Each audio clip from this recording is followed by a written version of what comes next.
की छब ये आज बिटिया की, लख की छब ये आज बिटिया की, और मैया नहीं मुस्कान।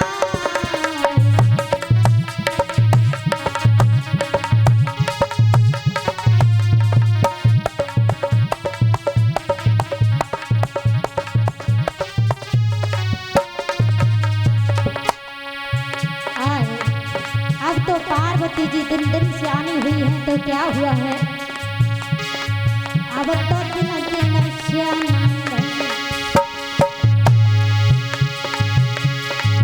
अब तो भोर होते ही उमा तपस्या करने की ठानी, अब तो भोर होते ही उमा तपस्या करने की ठानी।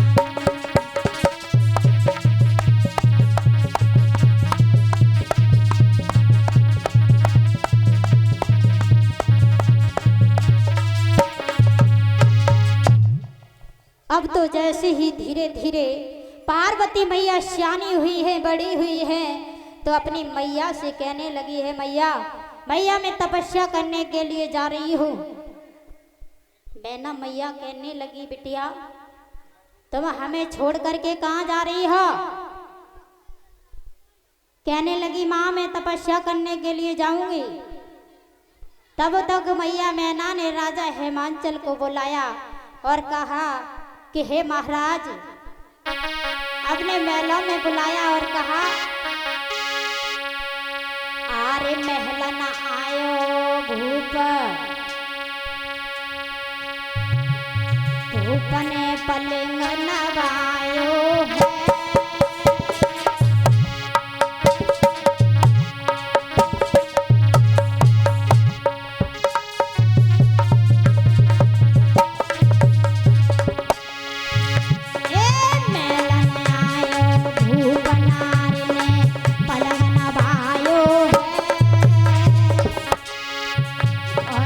जो बेटी ने कही खुलासा हाल सुनायो है भैया।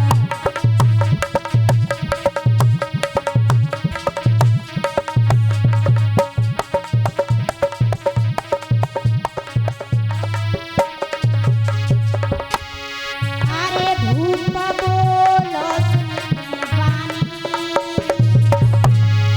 अरे भूप बोलो सुनने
ये बात तो पहले ही नारद भगवान बोल करके गए थे और बोले हैं,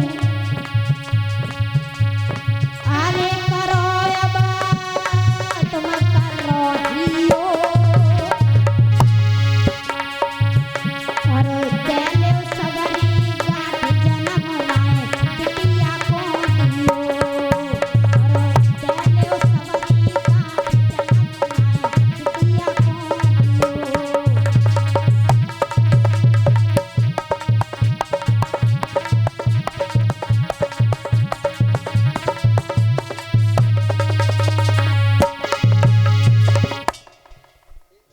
राजा हेमांचल कहने लगे, हे रानी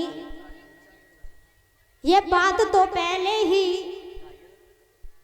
नारद भगवान बता करके गए थे। रानी अब तो तुम ये समझ लो, अपनी गांठ बांध लो कि मैंने तो बेटी को जन्म दिया ही नहीं है, बेटी नहीं मानी है। आज तपस्या करने के लिए जा रही है।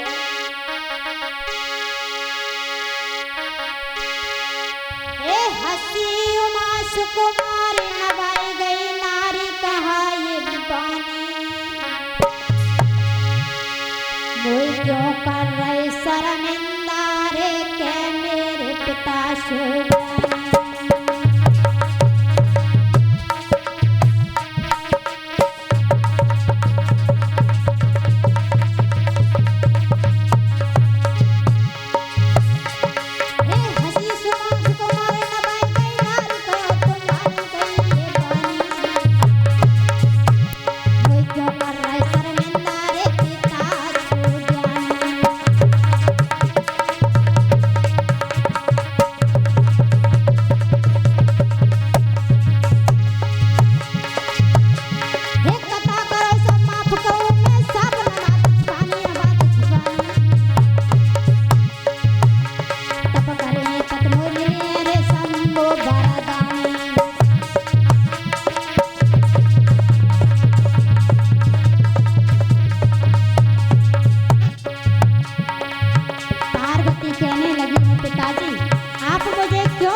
तपस्या करूंगी तभी मुझे भोले बाबा मिलेंगे। और क्या बोली है बिटिया, पिता से तनी कह के बात माया बन को चले दी, पिता से तनी कह के बात माया बन को चले दी।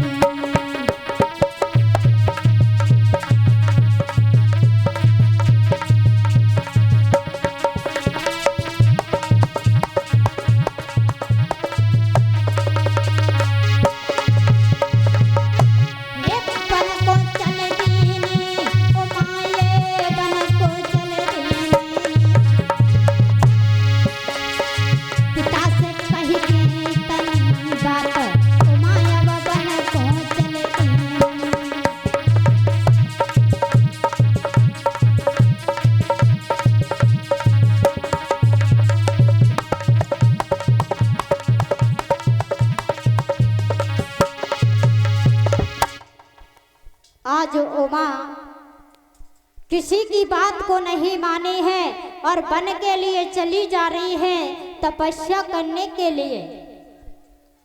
इधर मेरे भक्तों जैसे ही वन में पहुंची है, वन में तपस्या करने के लिए बैठी, तो भोले बाबा ने अपने सभी सप्तऋषियों को भेजा है पार्वती की परीक्षा लेने के लिए। भोले बाबा कहने लगे, ए सप्तऋषियों, जाओ पार्वती की परीक्षा लेके आओ कि पार्वती किसके नाम की तपस्या कर रही है। आज सप्तऋषि पार्वती के पास में पहुंचे और कहने लगे, हे पार्वती जी, पार्वती आप किसकी तपस्या कर रही हो? कहने लगी भोले बाबा की। हे पार्वती क्या पागल हो गई हो? है ना तो उसका घर है, ना मड़ैया है, ना गांव है, कुछ पता नहीं है, और सारे दिन भंगिया पीता रहता है, और उसके साथ में आप शादी करोगी? हैं? पार्वती जी कहने लगी, ए सप्तऋषियों, ज्यादा बातें ना करो, मैं तो भोले बाबा के भोलेपन में खोई हुई हूँ, और अब की बार जो कहा सो कहा, आगे कह मत देना। आज सप्तऋषि आज परीक्षा लेकर के जैसे ही भोले बाबा के पास पहुंचे और कहने लगे, भोले बाबा, हे भोले बाबा, पार्वती तो तुम्हारे नाम की तपस्या कर रही हैं, हमारे नाम की तो परीक्षा ले आए। बिल्कुल। और तो सप्तऋषि कहने लगे हैं, भोले बाबा आप ऐसा करो, अब तो आपको शादी करनी पड़ेगी। शादी? हाँ। भोले बाबा कैलाश पर्वत पर आए हैं और सभी सप्त ऋषियों को बुलाया। नंदी से कहा, ए नंदी भैया,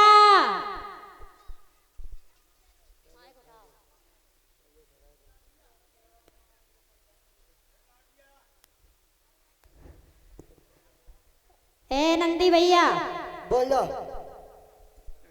ऐसा करो, कैसा करें? शुक्र और शनिचर को निमंत्रण देकर आओ।